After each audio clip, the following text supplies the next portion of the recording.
the University of Arizona Bio5 Institute, we bring together hundreds of multifaceted experts that include world-class bioscientists, engineers, physicians, and computational researchers.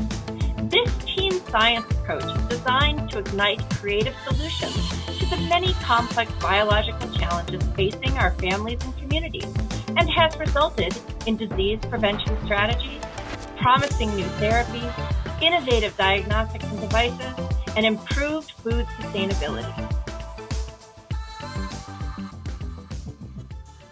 Hello and welcome to another episode of Science Talks, a conversation hosted by the University of Arizona's Bio5 Institute. My name is Lisa Romero. And I'm Brittany Ulor. Heart disease is the leading cause of death in both the United States and in the world. In order to lessen this disease burden, researchers are actively investigating why and how people develop heart disease. Today, we're joined by cardiovascular researcher, Dr. Churko, assistant professor of cellular and molecular medicine, physiological sciences, genetics, and biomedical engineering, as well as a member of the Bio5 Institute and director of the iPSC core. Dr. Churko takes a single-cell approach to studying the mechanisms of heart disease. Thank you for joining us today, Dr. Churko. Great, thanks for having me. You're welcome. So I know we all really enjoy hearing sort of the origin stories of our researchers. So we would like to know, what got you interested in studying heart disease? Yeah, I've always been super passionate about science, and like most people, you need to go into a graduate school for that. And so I did enter into a lab for a master's program where they were studying a certain cell type called satellite cells. And these cells are a specific type of cell that can repair injured muscle. So similarly, if a weightlifter goes to the gym, they tear their muscle, and then these cells allow you to regenerate your muscle cells. And I always thought that was intriguing, that there's a specific cell type that's involved in skeletal muscle itself. And then going on from there, I did a PhD in skin biology, and looked at wound healing. And similarly, in the skin, there's also different cell types in there that can regenerate your skin. So if you had any kind of wound that might have formed, within a few days, that entire wound would be gone, and then you'd be able to go along with your day. Hair follicles themselves are very interesting, that they have a certain stem cell niche. So these specific types of cells that can also regenerate the entire hair follicle. So I thought that was also amazing, that this other organ that's so essential for daily functioning has a specific stem cell population that can regenerate your skin. But I was really intrigued that the heart is the one organ that doesn't have these types of cells to help it regenerate. And it's almost amazing that the heart itself is beating at 100,000 beats per day. And if you think about it in an analogy, if a car has a water pump or a fuel pump that's going constantly at all hours of the day, when you're sleeping, when you get up, when you're driving to work, and then there's nothing that can replace this water pump. So that's very unique in terms of our systems in our body, that the heart is something that's constantly, every hour, doing something, and it's so essential for life. And this is really what intrigued me to get into how we can look for different stem cell populations to be used for regenerative medicine studies. That's fascinating. And it sounds like, not only were you, as you said, passionate about science from a young age, which is always super interesting. I think we have kind of a 50-50 situation for a lot of our researchers, that many of them are like you and sort of had that passion, either based on, a familial or friend experience, or just, happen to love science as a student. But then we also have those that sort of have fallen into it after more of a staggered path. So it's really fascinating to hear about those people that have kind of always known that that's the direction that they want to go. But And I know that you have, looking at your credentials and the schools that you've been in, programs that you've been able to attend, is really impressive. And I guess I'd love to know, sort of, heart disease has been studied sort of into the recent times in sort of one way, typically studied, and sort of the origins and the potential developments against heart disease. And now with people like you and others, looking at this sort of bioengineering approach, if you will. I think there's a lot of people that aren't scientists per se that would be surprised that an engineering approach is really important to the future of studying heart disease, and modeling heart disease in unique ways. So I just wanted to, hear maybe a little bit more about, how you built upon traditional methods of studying heart disease, and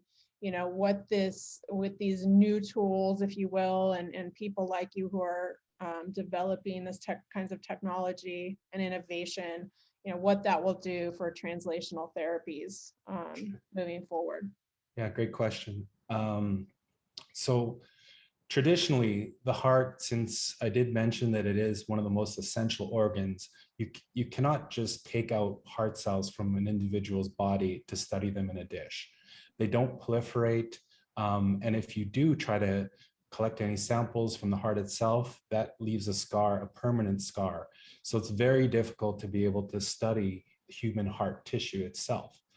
But in approximately 2012, there was really this discovery that you could generate a certain stem cell type from any cell type in your body. These cells are called induced pluripotent stem cells. And these cells can then be coaxed to differentiate or to form all the different cell types in the heart. And really that's what my lab specializes in, is using these specific type of stem cells that we can generate from patients themselves.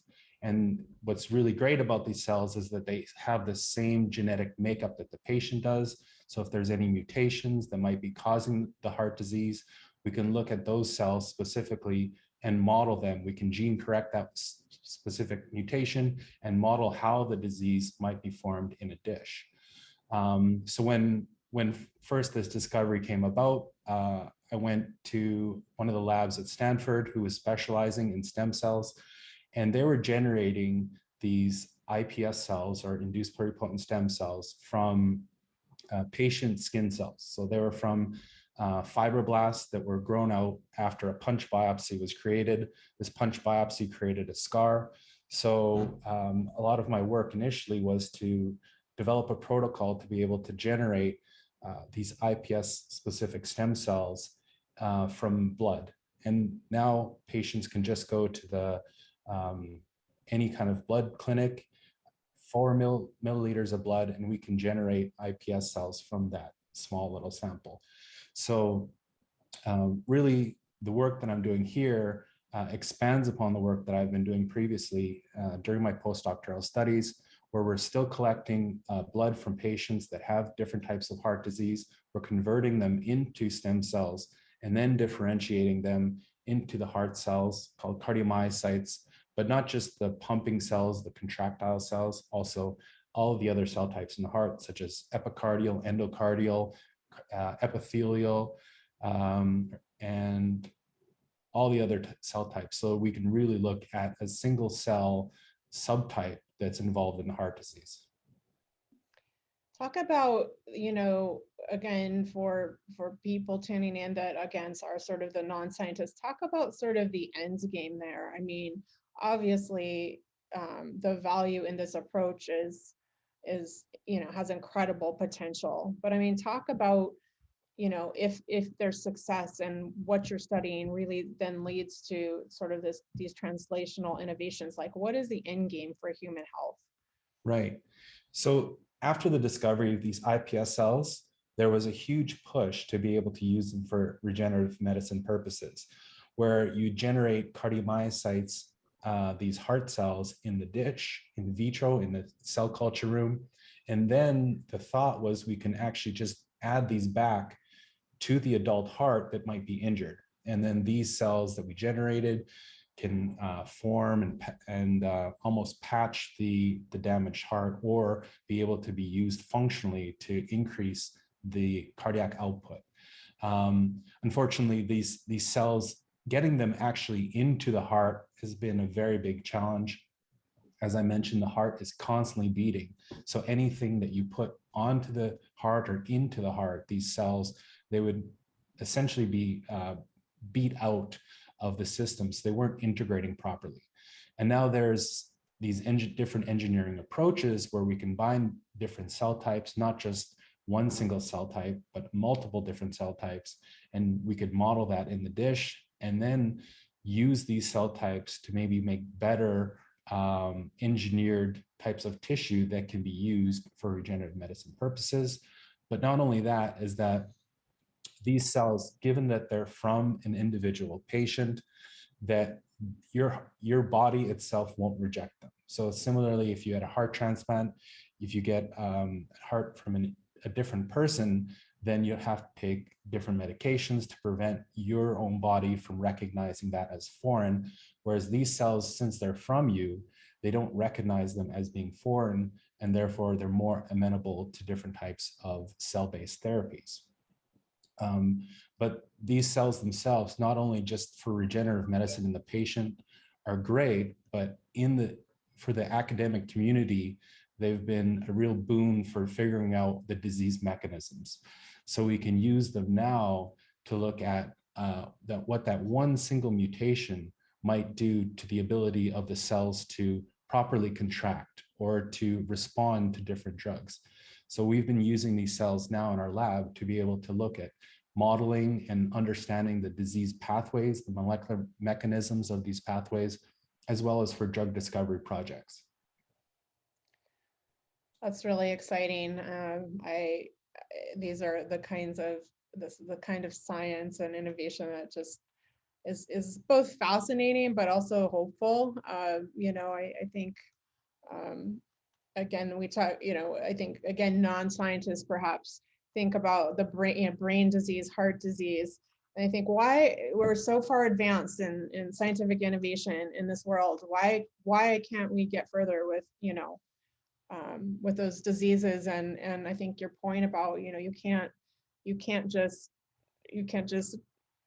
drill into a healthy brain or our heart while it's still beating. And, I think these approaches are incredibly hopeful. So it's very exciting. I think my next question is, everything you just described relies on this sense of collaboration. And I think that your core, the induced pluripotent stem cell core, is co-funded by Bio5 and the Center for Innovation in Brain Science here at the University of Arizona. Can you talk a little bit about the way that you collaborate with different researchers from different backgrounds as part of that center and on those different projects, and how that, really helps further the goals? Sure. Yeah. So given that these cells do have the potential to differentiate into every single cell type in your body, they've definitely opened up a lot of collaborative projects, studying everything from generating neurons in a dish to model Alzheimer's or ALS. And we even have a project where we're looking at retinal pigment epithelial cells with John Paul Sangiovanni, also in Bio5. And these are certain cell types that are essential for your vision. Not only that, we have collaborations looking at more endoderm type of populations, which are the gut or the liver.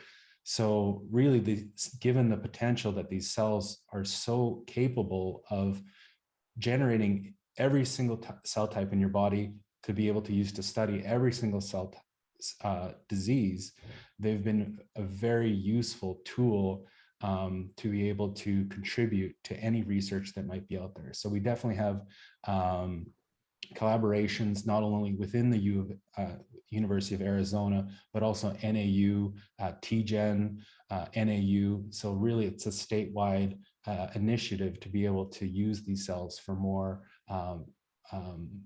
intense and more global cross-disciplinary types of applications. I think that's a great point you bring up, and that your specialty is in heart and heart disease, but these tools that you have, these stem cells, they can be used to impact a wide variety of projects in the brain or the gut or so many other areas. So I think it's wonderful that you're able to have this core to collaborate with others who do such different work from you as well, not just at the university, but across the state, as you mentioned. And even though these projects are different, they still have that common thread of these stem cells that you were talking about a little earlier, not only benefit research, but also benefit patients. So I think that's really neat. Awesome. Kind of going along the lines of working with people. So we talked about collaboration, but I also want to talk a bit about mentorship. So that's something we're really passionate about here at Bio5 is, mentoring the next generation. So we're just interested in, how you mentor students or others in your lab. What does that look like for you? Do you mean philosophically? I mean, sure. What's your philosophy, or even just what's the makeup of your lab? Like who all are you working with and training? So just off the top of my head, the KEYS program has provided amazing students. That's for our lab. They really have been amazing. So that ability to recruit and to have students at such a young age to be working in research, I think has been a great benefit for our lab because they are absolutely amazing. But we're definitely, we do love ideas and different skill sets across the board. It doesn't necessarily have to be specific to cell culturing. We definitely look for individuals that can contribute into bioinformatics, so more computer science-based approaches clinically, so physician, MD, PhD students that can really drive a lot of our research into being something more translational and impactful. So our lab is not, we try not to just be one kind of methodology or one. We really try to bring in multiple different disciplines to do that. I do think in mentorship style, this is definitely different for a lot of people. I believe that each student has their own actual mentorship style that I have to modulate.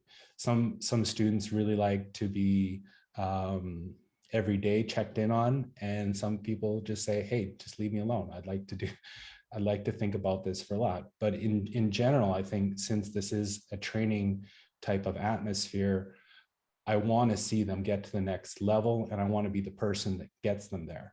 I definitely don't want to be the bottleneck in the system. So any ways that I could make sure they develop their skill sets independently, I think is beneficial. So if I could do something very easily and they're still training, I think I'd like to give people enough room to maybe fail, to be able to understand that research is difficult. You can't just come in one day, get it done. It's training, it's a skill set.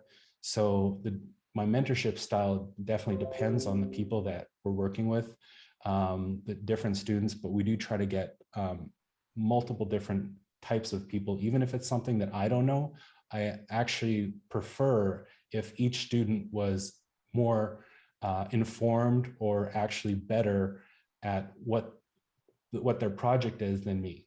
Because sometimes I'm not going to know each individual the newest bioinformatic tool to use. So we definitely have our lab meetings are definitely more of a roundtable discussion where we try to have everybody contribute and answer the questions, and it's not just me saying, yes, this is what you do, this is what goes on. So I hope that answered your question somewhat. Oh, it did. Yes. I think you brought up a number of wonderful points about creating a lab and mentoring others. I really like what you said, initially about diversity. So that made me even think just not not just diversity in terms of knowledge bases and techniques that they bring to the table, that's important, but also just different backgrounds and bringing different perspectives, I think is so crucial in advancing research.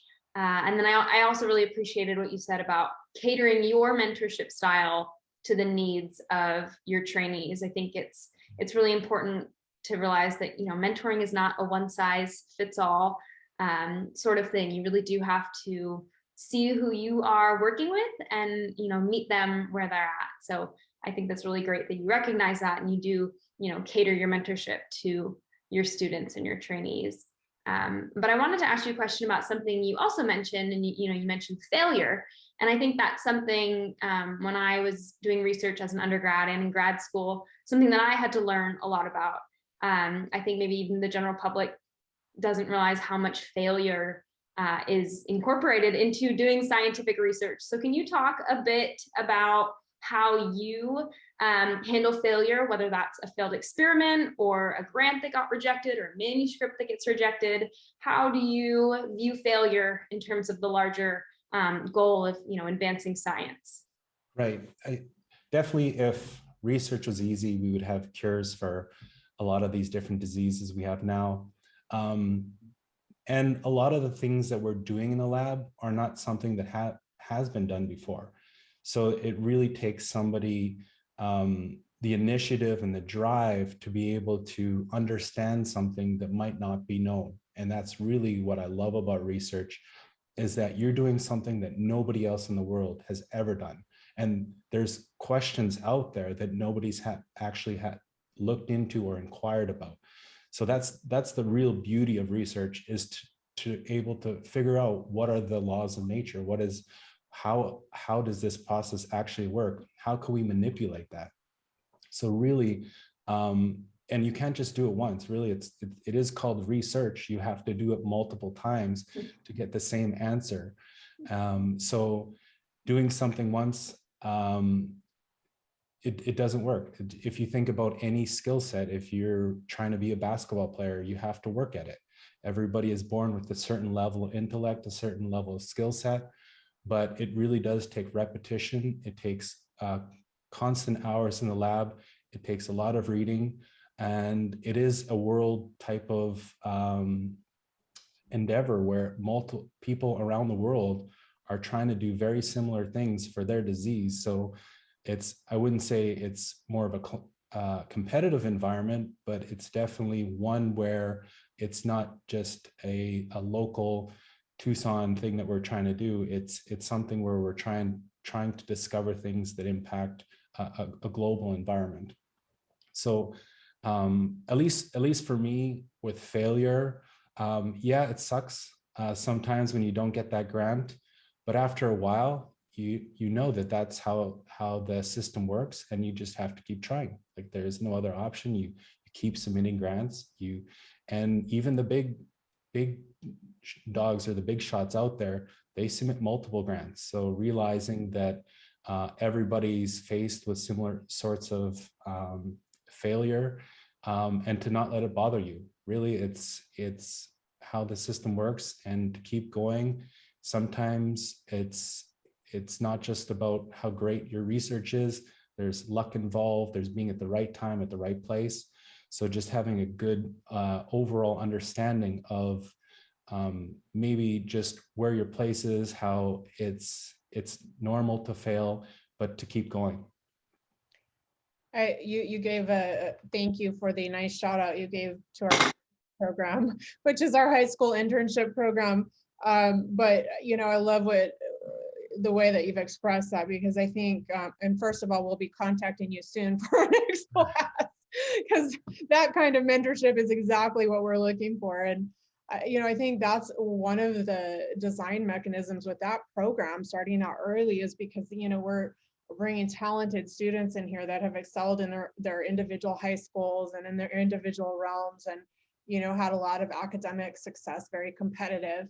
And they come in sort of thinking that that's the way science must work, and that's the way the world must work. And I think Keys is both difficult and very rewarding in the end, because the lessons you just described are what is embedded in that program. Not only the institution part of the program, but your labs, your mentorship, people like you that help explain that it isn't all success. It's a lot of failure that you learn the lessons from. And, you know, that's why, I mean, honestly, when we get feedback from Keys of alums of that program down the line that have gone, you know, onto college and into their careers, that's the kind of feedback we get, is that that's the lessons that I learned. As much as I learned about science and I explored my passions for science, I also learned that I'm gonna fail and it's gonna be okay. And I have people around me, you know, both mentors and peers that help me get through that and move on. But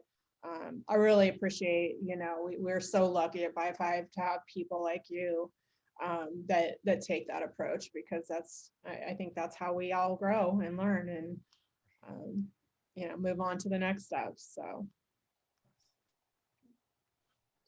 Well, we like to end our podcast with more of a fun question. So we think of our scientists as superheroes. So if you were a superhero, what would your superpower be? Sure. So if you asked me this when I was growing up, I watched X-Men and read the comics. So I would have said Wolverine, mainly because he has this ability to regenerate. But now that I've thought about it a little bit more in my age, I think maybe more molecular manipulation might be one of the powers, because not only can you heal yourself with that, but you can also control the environment. So you can edit a DNA mutation, you can make structures, you can do everything with that. So the ability to actually manipulate molecules, I think, would be an amazing superpower to have. Maybe you could combine Wolverine and you could do a bit of, you know, the ultimate superhero, right? Combination, that's for sure. Yeah. That's pretty amazing, though, that actually was, you know, sort of the go-to when you were young, and then, you know, you end up doing what you're doing. It's remarkable. It's very cool. Well, I want to thank you again for joining us today, Dr. Churko. It's really exciting what you're working on and what your lab is focused on, and you know, the collaborative work and the different areas that will impact in the future of health. So thank you for all you're doing, and also for your mentorship. We really do appreciate that. Thanks for the invite. Yeah. And we'd also like to thank all of our listeners for joining us for another episode of Science Talks. For more information, please visit our website at bio5.org. And from all of us at the Bio5 Institute, we'll see you in the next episode. Thanks to our listeners for tuning in to another episode of Science Talks. Continue the conversation with us next time as we learn more about the amazing science happening at the University of Arizona's Bio5 Institute.